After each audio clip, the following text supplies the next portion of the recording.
ನಮಸ್ಕಾರ ಸ್ನೇಹಿತರೆ, ಪರ್ವ ಟಿವಿಗೆ ಸ್ವಾಗತ. ನಾನು ನಿಮ್ಮ ಮಳವಳ್ಳಿ ಸೂರಿ. ಸ್ನೇಹಿತರೆ, ಮಳವಳ್ಳಿ ತಾಲೂಕಿನ ಕಿರಿಗಾವಲು ಪೊಲೀಸ್ ಠಾಣೆಯ ಕೂಗಳತೆಯಲ್ಲಿ ದಿನ ಭಿಕ್ಷೆ ಬೇಡಿಕೊಂಡು ಪಕ್ಕದ ಎಪಿಎಂಸಿ ಮಾರುಕಟ್ಟೆ ಆವರಣದಲ್ಲಿ ಮಲಗಿ ಜೀವನ ಸಾಗಿಸುತ್ತಿದ್ದ ಮಧ್ಯ ವಯಸ್ಸಿನ ಮಹಿಳೆ ಒಬ್ಬರು ಮೇ 8ರ ರಾತ್ರಿ ಅಮಾನುಷವಾಗಿ ಕೊಲೆಯಾಗಿದ್ದಾರೆ. ಮೃತ ಮಹಿಳೆಗೆ ಸುಮಾರು 40ರಿಂದ 50 ವರ್ಷ ಆಗಿದ್ದು, ಅವರ ಹೆಸರು ಚಾಮುಂಡಿ. ಮೈಸೂರಿನ ವ್ಯಕ್ತಿ ಜೊತೆ ವಿವಾಹ ಆಗಿತ್ತು. ಅದೇಕೋ ಗೊತ್ತಿಲ್ಲ, ಕೆಲ ವರ್ಷಗಳಿಂದ ಇಲ್ಲಿ ಬಂದು ಭಿಕ್ಷೆ ಬೇಡುತ್ತಿದ್ದರು. ಈಗ ನೋಡಿದ್ರೆ ಯಾರೋ ದುರುಳರು ಆಕೆಯನ್ನು ಕೊಲೆ ಮಾಡಿದ್ದಾರೆ. ಅದು ಪೊಲೀಸ್ ಠಾಣೆ ಪಕ್ಕದಲ್ಲೇ ನಡೆದಿದೆ ಎಂದು ಸಾರ್ವಜನಿಕರು ಆಕ್ರೋಶ ವ್ಯಕ್ತಪಡಿಸುತ್ತಿದ್ದಾರೆ.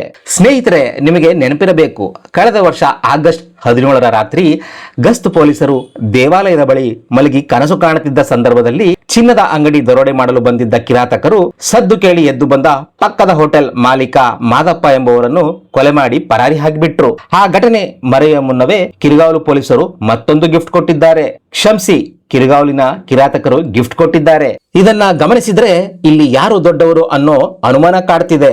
ಅಂದ್ರೆ ಪೊಲೀಸ್ ಇಲಾಖೆಯವರು ದೊಡ್ಡವರ ಅಥವಾ ಕ್ರೈಮ್ ಮಾಡೋರು ದೊಡ್ಡವರ ಎಂಬುದು ಪ್ರಶ್ನೆ. ಸರ್ಕಾರ ಮಳವಳ್ಳಿ ತಾಲೂಕಿನ ಕೆಲವರನ್ನು ಸೂಪರ್ ಕಾಪ್ಗಳು ಅಂತ ಚಿನ್ನದ ಪದಕ ಕೊಟ್ಟಿದೆ.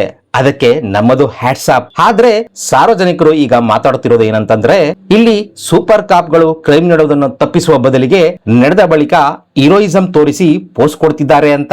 ಇತ್ತೀಚೆಗೆ ನಡೆದ ಕೆಲವು ಘಟನೆಗಳು ಇದಕ್ಕೆ ಸಾಕ್ಷಿಯಾಗಿವೆ.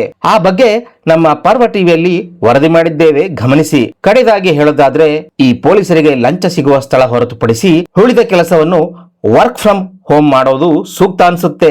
ಆಗ್ಲಾದ್ರೂ ದುರುಳರು ಕಾಕಿ ಏನ್ ಕಿತ್ಕೊಳ್ಳುತ್ತೆ ಅಂತ ಸವಾಲಾಕಿ ಅಮಾಯಕ ಜನರ ಅತ್ಯಾಚಾರ, ಕೊಲೆ, ಸುಲಿಗೆ ಮಾಡೋದು ತಪ್ಪಬಹುದು. ಸ್ನೇಹಿತರೆ, ಚಾಮುಂಡಿ ಸಾವು ಒಂದು ಸಾಂಕೇತಿಕ. ಧರ್ಮಸ್ಥಳ ಸೌಜನ್ಯ ಸೇರಿ ಸಹಸ್ರಾರು ಹೆಣ್ಣು ಮಕ್ಕಳ ಮಾರಣ ಹೋಮ ದಿನನಿತ್ಯ ನಡೀತಿದೆ. ಇಂದು ಪಕ್ಕದೂರು, ಪಕ್ಕದ ಮನೆ ಅಂತ ತೆಪ್ಪಗಿದ್ದರೆ ನಾಳೆ ನಮ್ಮ ಮನೆಯ ಬಾಗಿಲು ಮುರಿದು ಬೀಳುವ ಅನುಮಾನ ಇಲ್ಲ. ಎಲ್ಲವೂ ನಮ್ಮ ಕೈಯಲ್ಲಿದೆ. ನಾವು ಹೇಳಿದ್ದಾಯ್ತು. ನಿಮ್ಮ ಅಭಿಪ್ರಾಯ ತಿಳಿಸಿ.